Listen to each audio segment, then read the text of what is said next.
Dear students, আজকে আমরা do you, did you এবং হ্যাভ ইউ এর ব্যবহার ও আর ইউ এর ব্যবহার জানব। তো আমরা do you, did you, have you এবং আর ইউ সাধারণত ব্যবহার করি কোনো প্রশ্ন করার ক্ষেত্রে।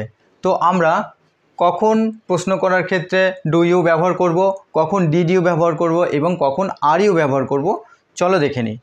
তো প্রথমে আমরা যদি প্রেজেন্ট টেন্সের অর্থাৎ বর্তমানের কোনো কাজ করাকে আমরা যখন প্রশ্ন করি তখন কিন্তু আমরা ডু ইউ এর ব্যবহার করি। কেমন? যেমন ডু ইউ কি, ডু ইউ প্লে, তুমি কি খেলা করো, বা ডু ইউ ওয়ার্ক, তুমি কি কাজ করো, ডু ইউ কাম, তুমি কি আসো, ডু ইউ সি, তুমি কি দেখো। তো এই ধরনের অর্থাৎ বর্তমানে কোনো প্রশ্ন করার ক্ষেত্রে কিন্তু আমরা ডু ইউ এর ব্যবহার করি। ঠিক একই রকমভাবে আমরা আরও একটি দেখব যে do you swim, do you sing, তুমি কি গান করো, ডু ইউ প্লে, তুমি কি খেলা করো। অর্থাৎ বর্তমানে যখন কোনো প্রশ্ন করা হবে তখন কিন্তু আমরা ডু ইউ ব্যবহার করব। ঠিক একই রকমভাবে আমরা ডিড ইউ তাহলে কখন ব্যবহার করব।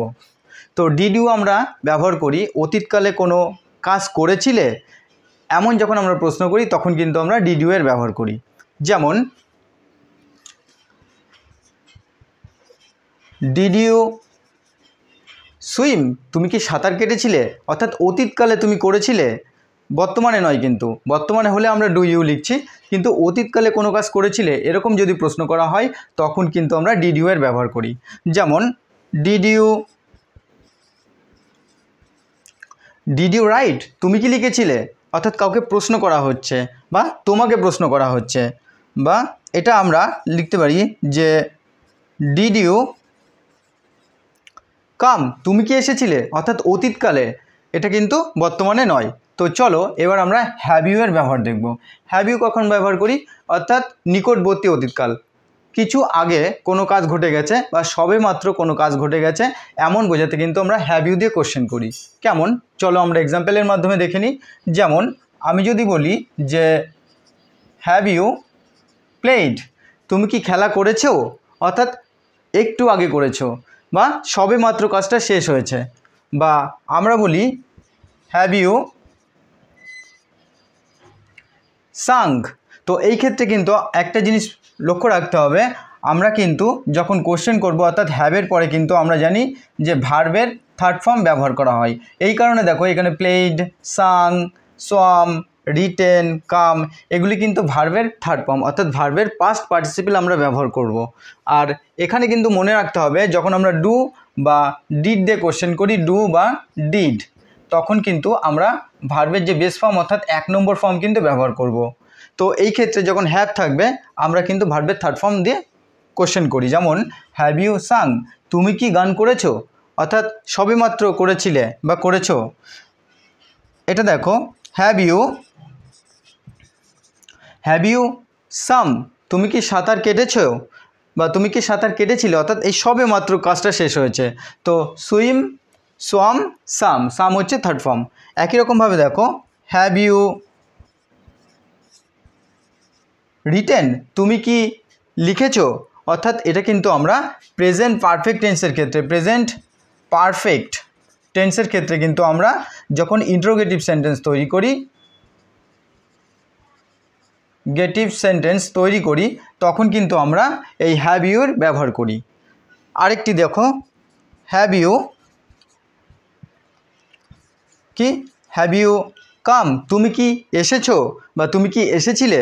অর্থাৎ এটা কিন্তু আমরা নিকটবর্তী যখন কোনো পাস্ট টেন্সকে বলবো, অর্থাৎ সবেমাত্র কোনো কাজ শেষ হয়েছে বা সবেমাত্র কোনো কিছু করা শেষ হয়েছে তখন কিন্তু আমরা হ্যাভ ইউ দিয়ে কোশ্চেন করি। এবার আমরা আর ইউ কখন ব্যবহার করব।